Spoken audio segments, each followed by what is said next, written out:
moralo tudi voditi ministrstvo. Sistematično bi morali delati na odprtju trga na področju zdravstva, odpreti razpise, tam, ki je en dobavitelj, dva, ekskluziven, ki popravlja nek aparat, absolutno pripeljati še koga. Mi imamo tudi uradne inštitucije, ki so ekskluzivno pooblaščene za upravljanje nekih storitev, cene postavljajo take, kot pač postavljajo. Jaz vam lahko povem, kalibriranje tehnic je pri nas v Sloveniji 20 evrov po tehnici, na Hrvaškem je 20 kun. Pa dobimo isti rezultat.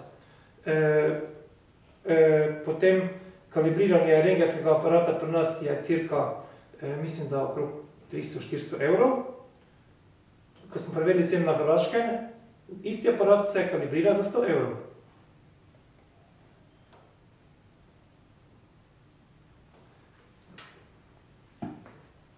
Razmislimo. Pa smo v Evropski uniji, trg je enoten. Jaz tudi nisem nevošljiv tem, ki so dobro živeli v tem obdobju, vendar bi jih vljudno poprosil, da ne naredimo vsi skupaj en korak nazaj, da bomo skratka jutri preživeli. Ker neenakomerna obremenitev v tej krizi je problem.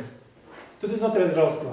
Določeni, v zdravstvenih domovih, jaz sem prepričan, sodelavci delajo bistveno več, kot so delali pred leti, so bistveno bolj učinkoviti, nagrade ne dobijo, dobene.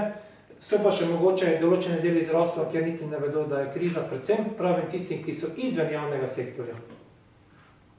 In so dobavitelji, izvajalci, tako ali drugače. Njih ne zadeva noben ZUJF, niso v sistemu kot takem in mislim, da so tudi primeri, zato sem prej predlagal, da razmišljamo, pa nas naredite, oziroma politike nas morajo narediti konkurenčne. Vsem, da nam dajo tako poslovno okolje, kjer bomo lahko tudi bolj uspešni. Hvala lepa.